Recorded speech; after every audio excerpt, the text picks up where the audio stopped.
दोस्तों, ऐसा लग रहा है कि मुझे डायमंड प्ले बटन मिल चुका है। मेरा चैनल फाइनली मोनेटाइज हो चुका है एंड ये आपकी हेल्प के बिना बिल्कुल भी पॉसिबल नहीं था। आई नो ये सुनने में कम लग रहा है पर मेरे लिए ये बहुत बड़ी अचीवमेंट है। मैं एक कम्युनिटी पोस्ट डालूंगा जिसमें आप जाके मुझे Q&A के क्वेश्चंस पूछ सकते हो। So be sure to check out. अब वीडियो को स्टार्ट करते हैं। बाप बाप होता है, यूइचिरो भी यूजिरो का पिता है और बाकी एंड जैक हानमा का ग्रैंडफादर है। यूइचिरो बहुत ही ज्यादा मस्कुलर मैन है अपने बेटे यूजिरो की तरह, या फिर कह सकते हैं कि यूजिरो बहुत ज्यादा मस्कुलर है अपने पिता की तरह।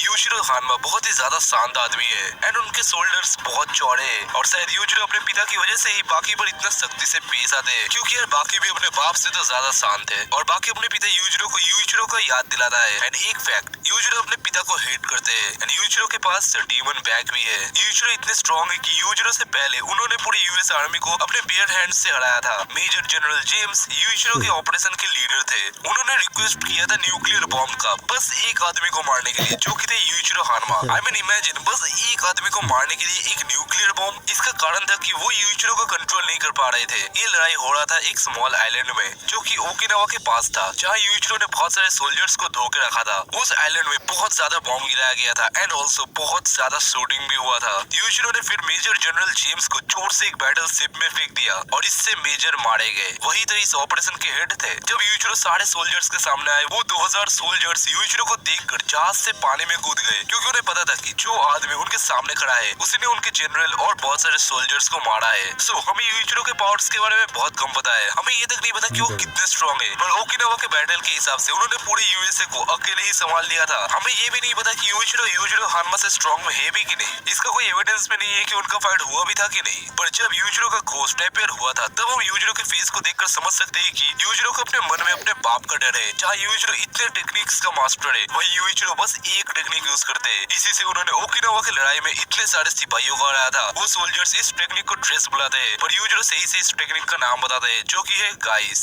इस टेक्निक में फाइटर अपने ओपोनेंट को उठा के नंचक जैसा अपने आसपास घुमाता है और ये ऐसा बहुत तेजी के साथ करना होता है और देखकर ऐसा लगता है कि फाइटर ने एक ड्रेस पहना है। और फिर फाइटर अपने ओपोनेंट को जोर से थ्रो करते हैं, जिससे उसका मौत पक्का होता है। जब यूजिरो ने मेजर जनरल जेम्स को बैटल शिप में फेंका था, तब उनका बॉडी शिप को तोड़ के उसके अंदर घुस गया था। और मैं बता दूं, बैटल शिप्स बहुत ड्यूरेबल होते हैं। अब बात करते हैं एक ऐसे टॉपिक के बारे में जिसकी वजह से मुझे थोड़ा बैकलैश मिल सकता है। बहुत लोग मानते हैं कि यूजिरो हानमा यूजिरो से स्ट्रॉन्ग है। आई नो कि हमें बहुत बार ये सुनने को मिला है कि यूजिरो स्ट्रॉन्गेस्ट क्रिएचर है। यूजिरो इतना स्ट्रॉन्ग है कि उन्होंने अपने हाथों से अर्थक्वेक को रोका है, बेयर हैंडेडली पूरे आर्मी को डिफीट किया है और तो और लाइटनिंग को भी सहा है। पर फिर भी हमें कुछ ऐसे कैरेक्टर्स देखने को मिले थे जो कि यूजिरो को टक्कर दे पाए थे और उन्होंने यूजिरो को डीमन बैग यूज करने पर भी मजबूर कर दिया था, जैसे कि Musashi Miyamoto. By the way, Musashi versus Yujiro का फाइट मेरे मांगा चैनल पे आ चुका है, be sure to check out. पर देखो, मुझे लगता है कि यूजिरो हानमा ओनली आदमी है जो कि यूजिरो से ज्यादा पावरफुल है। आप मेरे साथ डिसएग्री कर सकते हो, ये मेरा ओपिनियन है। यूजिरो डीमन बैग पोसेस करते हैं, जिससे कि उनको मैचेस में एडवांटेज मिलता है। डीमन बैग क्या है, इसके बारे में मैंने इस वीडियो में बताया है, लिंक इन डिस्क्रिप्शन। बाकी को डीमन बैग अपने पिता यूजिरो से मिला था और यूजिरो को डीमन बैग अपने पिता यूइचिरो से मिला था। यूजिरो किसी भी टेक्निक को देखकर उसको यूज कर सकते हैं और नो डाउट कि ये यूजिरो भी कर सकते हैं। जब यूजिरो का स्प्लिट आया था यूजिरो और बाकी के मैच में, तब हम यूजिरो के फेस में हैरानी देख सकते हैं। शायद ये हो कि यूजिरो और यूजिरो पहले भी लड़े हो एंड यूजिरो उस लड़ाई को हार गए हो। ये मेरा स्पेकुलेशन है। और सबसे सही सीन तो वो था जब यूजिरो ने यूजिरो का मजाक उड़ाया था। उन्होंने कहा था कि यूजिरो एक बच्चे से लड़ रहा है, जो बच्चा है बाकी। यूजिरो ये कहना चाहते हैं कि अगर वो यूजिरो की जगह होते तो बाकी को और जल्दी हराते। जब कोई यूजिरो का मजाक बनाता है तब उसको यूजिरो से भगवान ही बचा सकते हैं, पर जब यूजिरो ने यूजिरो का मजाक उड़ाया तब यूजिरो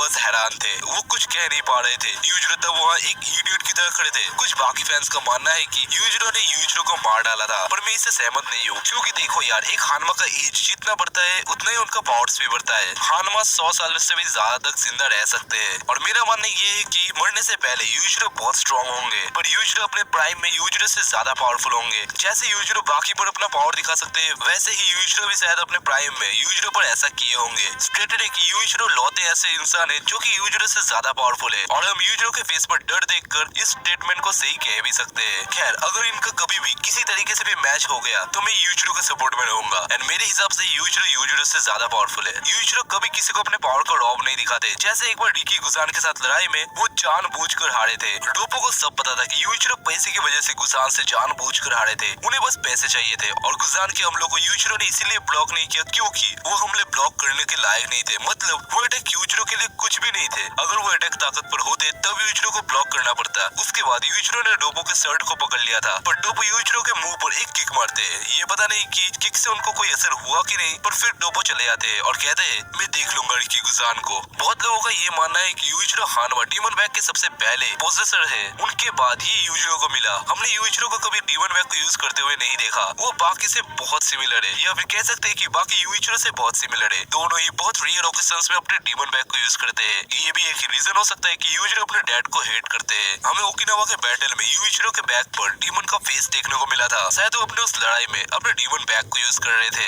दूसरा चीज जो बहुत सिमिलर हो सकता है वो है डीमन ब्रेन। मुझे लगता है कि यूइचिरो के पास में डीमन ब्रेन है और शायद उन्हीं से ये डीमन ब्रेन बाकी को भी मिला हो। ये पॉसिबल है क्योंकि बाकी और यूइचिरो हानवा में बहुत सिमिलरिटीज है। अब आखिर में हम बात करेंगे यूइचिरो के मौत के बारे में। हमें नहीं पता कि वो कैसे मरे, क्या उनको किसी ने मार डाला या फिर वो किसी वॉर में मरे, पर मुझे लगता है कि वो अपने ओल्ड एज की वजह से मरे। एक इंसान जिसको अपनी जिंदगी में हर एक सेटिस्फैक्शन मिल गया था, उसका मौत ओल्ड एज से हुआ। पर मरने से पहले इन्होंने वर्ल्ड के स्ट्रॉन्गेस्ट का खिताब जीता और अपने वाइफ एंड बेटे को बहुत प्यार भी किया। या मुझे यकीन है कि इन्होंने यूइचिरो को बहुत प्यार किया होगा। और यूइचिरो के मौत के बाद ही यूइचिरो को पुश मिला और उन्होंने खुद को बिल्ड किया। हमें कभी यूइचिरो और यूइचिरो का मैच देखने को नहीं मिला। एंड मोमेंट में इनके ओल्ड एज ने इनसे ये मैच छीन लिया। सो आज का वीडियो यही तक था। होप कि आपको आज का वीडियो पसंद आया होगा। आप बताना दोस्तों कि आपको क्या लगता है यूइचिरो और यूइचिरो में कौन सबसे ज्यादा पावरफुल है, और अगर इनका मैच हो तो कौन जीतेगा। एंड एक बार फिर से शुक्रिया।